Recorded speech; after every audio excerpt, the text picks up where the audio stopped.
waa'ee jimaa yoo taate jimaan abbaa argatee jira.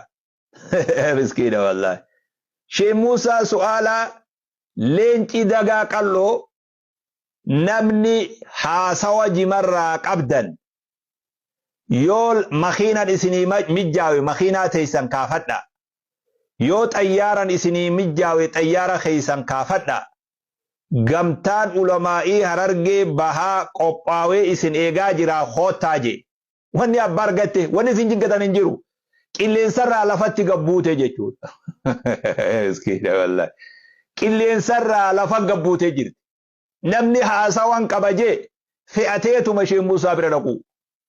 Sheekh Ahmad Watar bira dhaqu. Reejarri hootaa jechaa jira. Qilleensa kanarratti waa namaan hin cinqinaa walilleen hin cinqinaatu. Dhiisaaf irraa wanni tun waa warra lafaati. Wanni akkana isin cinqaa jiru annin beekadu. Fatwaan abbaa dhabuu irratti harka nama gariitti galuu siittis nan gadda. Maaliif jennaani biyya ulamaa beekaa mukti biyya keenyaatu iyyuu nama of jalaa baasee baay'ee isaa qaba. Tarii isaantu biyya namoota warra fatwaa kennitu biyya bakka bu'ee kenne dhuguma yoo biyya bakka bu'anii kennanii yoo gaafiin sun dhuguma fatwaa ta'e gaafiin suni gaafii sanatti hin fakkaatu fatwaa sanatti hin fakkaatu. Akka haasicharraa yeroon ka'e. Masjiidni guutuu Harargee keessa jiru birrii jimaatiin ijaarame. Ulamaa qabdi, wanti beekaa qabdi, hayyuu qabdi, abba qabdi. Ma'a dhaalii kanuma wajjin immoo masjiidni jimaan keessaa qoodan qabne yoo jiraate masjiida warra magaalaa kana faa yoo taate malee baadiyyaan biyya keenya akkuma tamaan hisaabamu jimaadhaan ijaarame. Inni diyaasporaa ta'e kun dhibbatti haraami jennaan osoo hin taane biyya abbaa qabdi. Muftiin gommaa haraama nyaataa du'anii jechuun namatti ulfaatti. Utumallee haraama ta'e eenyuun akka waa jedhaa jirtu hubatteettaa agarteettaa siilalee utumallee haraamallee mataa kee keessa jette haraamni haraama halaallee halaalaa miti. Usluubni haasawoo akka kana akka kootti jettanii naasoftanu yoo namni fatwaa godhaa isiniin jedhe sheeka koo sheeka fatwaa gootan.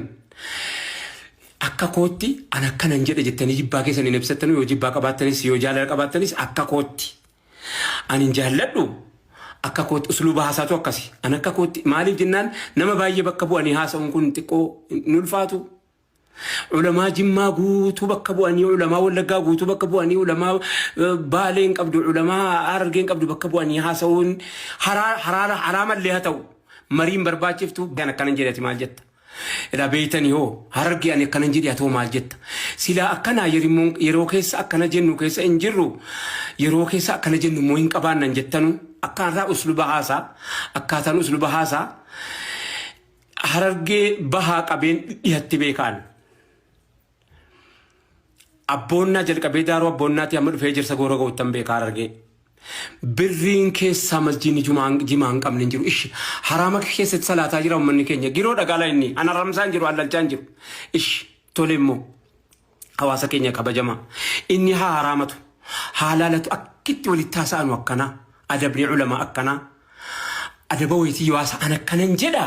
Ilaa yoo sheeka kolaa yoo haasa'uun dirqama taate an akkanan jedha akka yaada kootiitti hin jettanumaa biyya fudhatanii illee jettu.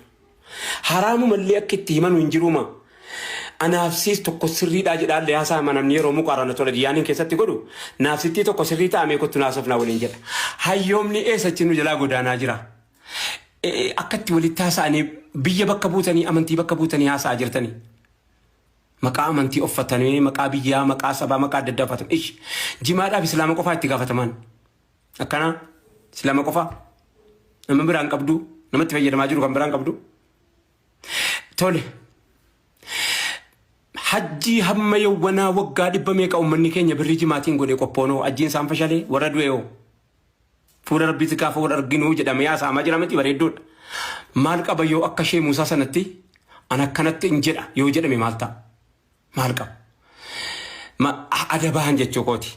Qusataa harama keessa suutaan agaluu namni yoo harama jettan yoo halaala jettanis immoo bayaana keessan filadhaa yoo halaala jettanis bayaana keessan walitti bu'ee ulamaan keenya bakka tokko taa'ee wajjinii wal mari'atee ati kooti jedhee haasa'uun eessatti nu jalaa godaane eessa nu jalaa dhaqe maal qaba yoo inni bahaa isa innos bilbila walii qaba yeroo teknooloojiiti Sheekh Muusaatti bilbiltee isaanoo bilbila nama jalaa kaasu an akkanan jedhee akka kootti isinoo maal jettan yoo jedhee ulamaa waliin haasa'e rakkoo qaba. har'a ishee taayimiin keessa haasa'anu yerimmoon hin ilaalamu yeroon. Taayimii bareedduudha. Akkanatti walii galaa kottaa jedhamee baajetni magaalaa Finfinneetti haasa'amee dookumentii godhamee barreeffamee yaada qabdan irratti galmeeffamee irratti mallatteeffamee akka dhaloonni irraa baratu yoo gootan maal qaba? Abbaa qabdi. Ammoo uummanni keenya ittiin hajjii godhaa ba'e, ittiin masjiida ijaarrataa ba'e.